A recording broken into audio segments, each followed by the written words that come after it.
जब ऋषि पतंजलि ने योग सूत्रों की रचना की तो टोटल 196 योग सूत्र लिखे, और उन 196 योग सूत्रों में से सिर्फ 3 सूत्र हैं आसन के ऊपर। और उसके बाद ऋषि पतंजलि ने कहा कि ये आसन और प्राणायाम जब तुम साध लोगे तो तुम योग के रियल प्रोसेस में एंटर करोगे। ये प्रिलिमिनरी स्टेज है योग की, आसन और प्राणायाम। आज सबसे पहले हम योग की उत्पत्ति को समझते हैं। ये समझना जरूरी है क्योंकि इसमें कुछ सूत्र है। योग की उत्पत्ति भारत में कैसे हुई? ऑफ कोर्स बहुत सारी इसमें कथाएं हैं, जो एक सबसे महत्वपूर्ण और मेरी प्रिय कथा है इसमें। एक बार भगवान विष्णु अपने आदि शेष, जो कि सर्प के राजा हैं, सांपों के किंगडम के राजा हैं, आदिशेष, जिस पे भगवान विष्णु का वास रहता है, उसमें आराम करते हैं उन पे। तो भगवान विष्णु आदिशेष पे आराम कर रहे हैं, बट उसी समय प्रकृति में शिव ने एक सुंदर तांडव नृत्य शुरू किया। अब शिव का तांडव नृत्य, अद्भुत तांडव नृत्य। तो भगवान विष्णु एकटुक उस शिव के अत्यंत मनोहरी तांडव नृत्य को देखने लगे। देखते देखते उस तांडव नृत्य में लीन होने लगे। जैसे जैसे भगवान शिव का सुंदर तांडव नृत्य बढ़ रहा था, उसकी आभा फैल रही थी, ऐसे ऐसे भगवान विष्णु का वजन आदिशेष पे बढ़ता जा रहा था। जैसे जैसे भगवान शिव की ऊर्जा तांडव नृत्य की बढ़ रही थी, यहां भगवान विष्णु का वजन बढ़ता जा रहा था। आदिशेष घबराए। उन्हें लगा कि ये जितना इनका भार, भगवान विष्णु का वेट यानी भार बढ़ रहा है, शायद मैं ग्रहण नहीं कर पाऊंगा। कहीं ऐसा ना हो कि आज मेरे स्वामी के वजन से मेरी सांस ही दब जाए, मेरे शरीर का अंत ही हो जाए, कहीं वो गिर ना जाए आज, क्योंकि उनका वजन मैं ले नहीं पा रहा हूं। बहरहाल कुछ समय के बाद भगवान शिव का वो जो सुंदर तांडव नृत्य था, वो धीरे धीरे धीरे कम होने लगा और खत्म हुआ। जैसे जैसे उनका नृत्य कम हो रहा था, वैसे वैसे भगवान विष्णु का वजन कम हो रहा था, और अल्टीमेटली जब भगवान शिव का तांडव नृत्य समाप्त हुआ, भगवान विष्णु का वजन अपने जैसा जितना पहले था वैसा हो गया। अब आदिशेष हैरान हुए, बहुत प्रश्न आया उनके भीतर। उन्होंने पूछा भगवान विष्णु से, प्रभु ये कैसे हुआ? ये क्या माया है कि जैसे जैसे शिव का नृत्य बढ़ा आपका वजन बढ़ता गया? प्रभु ये क्या था? ये मैंने आज तक अनुभव नहीं किया। प्रभु व्हाट वाज इट? ये क्या था? तो भगवान विष्णु ने एक ही पंक्ति में उत्तर दिया आदिशेष को। बोले, आदिशेष, उस वक्त जब ये अद्भुत तांडव नृत्य चल रहा था, मैं भगवान शिव के साथ योग में था। ये पहली बार योग शब्द का इस्तेमाल हुआ। मैं भगवान शिव के साथ योग में था। आदिशेष ने पूछा, प्रभु क्या मतलब? ये योग का क्या मतलब कि आप भगवान शिव के साथ योग में थे? प्रभु ने बोला, उस समय आदिशेष मैं उसी तत्व और उसी तल पे वाइब्रेट कर रहा था, यानी जी रहा था, जिस तत्व जिस तल पे शिव थे। उस एक क्षण में मैं और शिव एक हो गए, हम जुड़ गए थे, हम एक हो गए थे उस तल में। उस तल में भगवान शिव और मुझ में कोई अंतर नहीं रहा, हम योग में प्रवेश कर गए थे। तो ये योग का पहला सूत्र मिला था हमें तब, कि योग का अर्थ होता है एक वननेस में, एक तादात्म्य में प्रवेश कर जाना, एक हार्मनी में प्रवेश कर जाना। अभी हम जीवन को अलग अलग हिस्सों में बांट के देखते हैं, बट योग का अर्थ हुआ जब सभी हिस्से मिल गए। पारा देखा है कभी? अलग अलग उसके कण होते हैं, जब वो सारे कण मिलके पारा एक बन जाए, ये योग की अवस्था है। तो आदिशेष ने भगवान विष्णु को बोला, प्रभु मैं भी इस योग को सीखना जानना चाहता हूँ, ये मैं कैसे करूँ? तो भगवान विष्णु ने आदिशेष को उस समय आशीर्वाद दिया, ब्लेसिंग दी कि आदिशेष आज अब से कुछ समय बाद तुम पृथ्वी पे जन्म लोगे, तुम्हारा इनकारनेशन होगा पृथ्वी पे, और तुम जन्म लोगे, क्या बन के जन्म लोगे? जिसने इस पृथ्वी पे भारत में योग के सूत्रों की रचना की, ऋषि पतंजलि। तुम पृथ्वी पे पतंजलि ऋषि बन के जन्म लोगे और स्वयं भगवान शिव तुम्हें ये योग सिखाएंगे, और तुम्हारा कार्य ये होगा इन योगों को सूत्र में पिरो के पूरी मानवता के लिए इस योग को प्रिजर्व कर देना इन सूत्रों के माध्यम से। तो ये योग के सूत्र बने पतंजलि ऋषि द्वारा। इसीलिए देखा होगा आपने पतंजलि ऋषि का जो इमेज है, उनका आधा बॉडी ह्यूमन है और आधा बॉडी नीचे का स्नेक है, वो आदिशेष के अवतार हैं क्योंकि। और फिर उन्होंने भगवान शिव से योग सीखा और उनके सूत्र बनाए। ये योग की उत्पत्ति है भारत में, और ये योग की परिभाषा जो भगवान विष्णु ने दी जब वो शिव योग में लीन हुए, और आदिशेष को ये परिभाषा दी।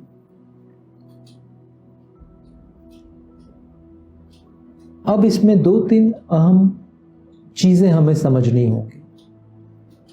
जब ऋषि पतंजलि ने योग सूत्रों की रचना की तो टोटल 196 योग सूत्र लिखे, और उन 196 योग सूत्रों में से सिर्फ 3 सूत्र हैं आसन के ऊपर। ये अनफॉर्चुनेट है कि पृथ्वी पे हमें लगता है कि आज के युग में योग मतलब सिर्फ आसन ही, बट योग सिर्फ आसन नहीं है, आसन भी है, बट 196 में से सिर्फ 3 सूत्र आसन के हैं और सिर्फ 5 सूत्र प्राणायाम के हैं। और उसके बाद ऋषि पतंजलि ने कहा कि ये आसन और प्राणायाम जब तुम साध लोगे तो तुम योग के रियल प्रोसेस में एंटर करोगे। ये प्रिलिमिनरी स्टेज है योग की, आसन और प्राणायाम। इसको साध के तुम उस शिव योग में प्रवेश कर पाओगे जिस शिव योग में भगवान विष्णु प्रवेश करके शिवत्व में लीन हो गए थे, शिव के साथ एक हो गए थे। अब प्रश्न पूछा है, आज की परिस्थिति में क्या हो रहा है? 2 चीजें मुझे देखने को मिल रही हैं। पहला, बहुत कुछ कम लोग हैं, कम संख्या है जो योग के आसन को साधने का प्रयास कर रहे हैं, कम लोग हैं।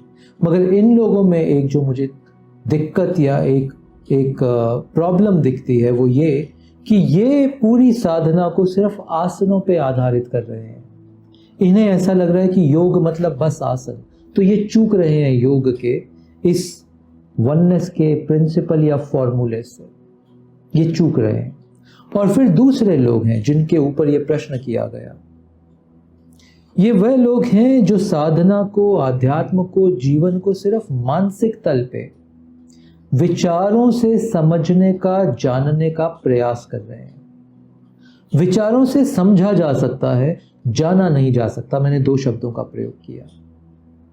आप विचारों के माध्यम से जीवन की फिलॉसफी, दर्शन को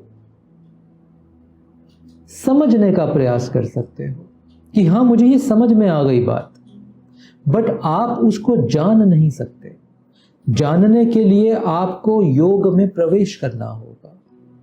तो आज ये बड़ी समस्या हो रही है कि हम जीवन के ज्ञान विज्ञान को, आध्यात्म के ज्ञान विज्ञान को समझने में सारी ऊर्जा लगा रहे हैं, विचारों से समझने का प्रयास कर रहे हैं, कंटेंट से समझने का प्रयास कर रहे हैं, और हम ये भूल रहे हैं इस सारी समझ को जानने में परिवर्तन अगर आप करना चाहते हो तो आपके पास सिर्फ एक आधार भूमिका है, और वो है ये शरीर, ये बॉडी, ये आधार है आपका।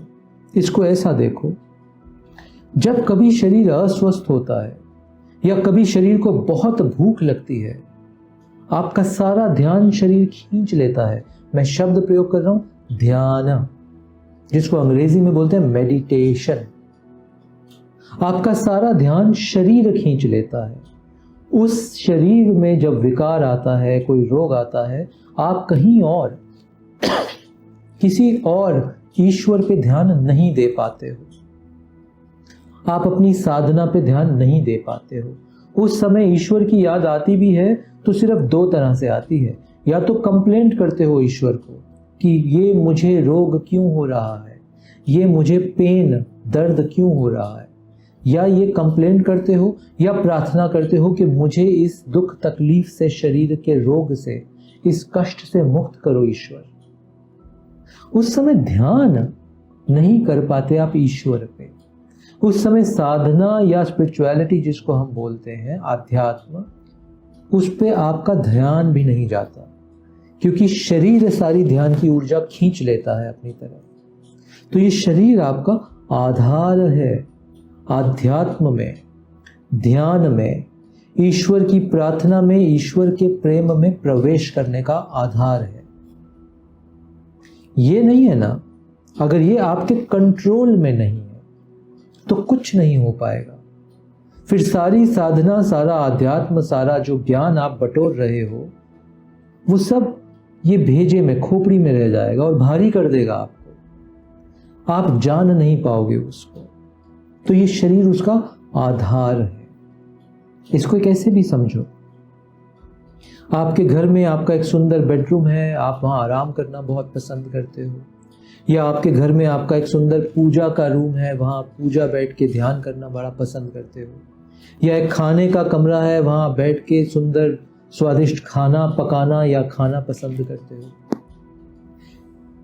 इस खाने का, इस आराम का, इस ध्यान का जो घर के पूजा रूम में आप करते हो, इसका आधार क्या है? इसका आधार है आपका घर। अगर घर ही नहीं होगा तो कोई मंदिर नहीं होगा उसके भीतर, कोई पूजा कक्ष नहीं होगा उसके भीतर, कोई आराम कक्ष नहीं होगा उसके भीतर। घर ही तो आधार है। घर होगा तो ये सब संभावनाएं हो पाएंगी। तो आपके जीवन में, आपकी साधना, आपके आध्यात्म में ये आधार है आपका घर, यानी ये जो शरीर हमें दिया है। अब इसको देखो, योग से ये कैसे जुड़ रहा है। योग ने बात की, पतंजलि योग सूत्र में बात की 3 सूत्रों में आसन की। ऑफ कोर्स उसके बाद आसनों के ऊपर ग्रंथ भी हैं, बट आसन है क्या? किसको हम आसन बोलते हैं? अगर बहुत साधारण भाषा में बोलें तो हम सब साधकों के शरीर में 2 गुण होने चाहिए। पहला गुण है शरीर बल। शरीर में बल होना चाहिए, तभी रीढ़ सीधी करके बैठ पाओगे। शरीर में बल नहीं है तो रीढ़ सीधी करके नहीं बैठ पाओगे, और रीढ़ सीधी नहीं की तो ऊर्जा का प्रवाह नहीं चलेगा। शरीर का बल अत्यंत आवश्यक, अत्यंत आवश्यक। इस बल के बिना इस पृथ्वी की कोई साधना संभव नहीं है। तो पहला शरीर का बल, और दूसरा शरीर की स्थिरता। ये 2 नियम हैं शरीर के, ये 2 क्वालिटीज हैं शरीर की जो आपको चाहिए, बल और स्थिरता। मानो आपके पास बल आ गया, आप रीढ़ को सीधा करके बैठ सकते हो, बट स्थिरता नहीं है। स्थिरता नहीं है तो मतलब आप लंबा समय नहीं बैठ सकते, और बैठोगे तो हिलते रहोगे। देखा कुछ लोगों को, वो बैठते हैं, कभी टांग में खुजली होती है, कभी यहाँ कुछ होता है, उनको शरीर को बार बार हिलाना पड़ता है, क्योंकि शरीर की ऊर्जा में स्थिरता नहीं है। आज आपको ये मैं सूत्र दे रहा हूं, ये शायद किसी किताब में नहीं मिलेगा आपको, कि शरीर में अगर बल नहीं है और शरीर में अगर स्थिरता नहीं है तो ध्यान असंभव है। ये आपको बिल्ड करना होगा। और अगर बल और स्थिरता नहीं है तो शरीर में कुछ तो होगा, क्योंकि इस प्रकृति का नियम है, यह वैक्यूम नहीं होता। तो अगर आपके शरीर में बल नहीं है और स्थिरता नहीं है तो मालूम आपके शरीर में क्या होगा? तमस। तो आपके शरीर के हर सेल में, आपके हर जॉइंट में तमस प्रवेश कर जाएगी, और ये तमस रोगों का कारण बनेगी। ये तमस शरीर में प्रवेश करके मन में प्रवेश करेगी। आपको आज सुबह उठने नहीं देगी, बोलेगी कल सुबह उठेंगे। आज ध्यान नहीं करने देगी, बोलेगी कल से ध्यान करेंगे। ये तमस आपको घेर लेगा चारों तरफ से, ये प्रवेश करेगा शरीर से, क्योंकि शरीर आधारभूत है। ये तमस मन से प्रवेश नहीं करता, ये शरीर की ऊर्जा से प्रवेश करता है। इसलिए साधना का आधार शरीर का योग है। और शरीर के योग का एक मतलब और है, जब आपका शरीर, आपकी श्वास एक लयबद्धता में आ गई, श्वास भी शरीर का पार्ट ही है। आपके मन और शरीर को जो एक कड़ी जोड़ती है वो श्वास है। तो आपके शरीर के एक एक अंग और श्वास को एक लयबद्धता में आना होगा, एक हार्मनी, एक योग में आना होगा, ताकि आप गहरे ध्यान में प्रवेश कर सको। और उस गहरे ध्यान में ही शिवत्व के दर्शन होंगे। यही हुआ था भगवान विष्णु के साथ, जब वो एक लयबद्धता में आके गहरे ध्यान में शिव अवस्था में प्रवेश कर गए और शिव के साथ एक हो गए। ये है सूत्र, ये है नियम। तो शरीर को साधे बिना कोई साधना संभव नहीं है आज के युग में, क्योंकि चारों तरफ तमस बढ़ा है। आपका भोजन तामसिक हो चुका है, आपके शब्द तामसिक हो चुके हैं, आपके विचार तामसिक हो चुके हैं। हमारे आसपास की वायु जो हम सांस ले रहे हैं तामसिक हो चुकी है, जो जल ग्रहण कर रहे हैं उसमें भी तमस प्रवेश कर चुका है। तो इस तमस को झंझोड़ना होगा, शरीर से निकालना होगा। आसन, और आसन नहीं तो कोई भी ऐसी शरीर का व्यायाम जो आपकी सांस को फुला दे। रोज 1 घंटा आपको कुछ तो ऐसा करना है कि आपकी सांस फूल जाए बहुत, और एक एक अंग से पसीना निकले। ये पसीने के थ्रू, ये श्वास के थ्रू, ये तमस शरीर से बाहर निकलता है और शरीर साधना में प्रवेश करने के लिए तैयार होता है। तो ये प्रक्रिया आपको आज से इस कुंजी को पकड़ लो, इस सूत्र को पकड़ लो, इसको साधना शुरू करो। सिर्फ कंटेंट सुन के या देख के या पढ़ के, विचार करके, स्पिरिचुअलिटी की बातें करके आप गहरे प्रवेश नहीं कर पाओगे। उनका लाभ है, मैं नहीं बोल रहा कि वो व्यर्थ है, उसका एक पर्पस है, उसका एक लाभ है, बट आपको अपनी तैयारी तो करनी होगी। आपकी तैयारी ही नहीं है तो वो जो आप ग्रहण करने की, कंटेंट ग्रहण करने की कोशिश कर रहे हो, आपका शरीर और मन उसको ग्रहण नहीं कर पाएगा। क्योंकि सिर्फ मन का एक तल नहीं है, एक शरीर का तल है, श्वास का तल है, मन का तल है यानी विचारों का तल है, भाव का तल है, और फिर आनंद का तल है। ये मैंने कोशों की बात की है। ये तल हैं 5 हमारे। इन सभी तलों को सिंक्रोनाइज करना है हमें। सुनने में शायद कठिन लग रहा होगा, करने में बहुत आसान है। कठिन कोई चीज तब तक लगती है जब तक आप करना शुरू नहीं करते हो। एक सधे, सब साधे सब जाए। एक बार इस प्रक्रिया को साधना शुरू करोगे तो तमस से मुक्ति मिलेगी, और तमस से मुक्ति ही आध्यात्म में प्रवेश का द्वार है और शरीर इसका माध्यम है। आशा करता हूं इन सूत्रों को पकड़ोगे, समझोगे, और सिर्फ समझोगे नहीं, प्रैक्टिस करके जानने का प्रयास करोगे। जानना सिर्फ करके हो पाएगा, अनुभव से हो पाएगा। तो इसको जानने की यात्रा शुरू करो, सिर्फ समझने या मानने की नहीं। आशा करता हूं कि मदद करेगा। धन्यवाद।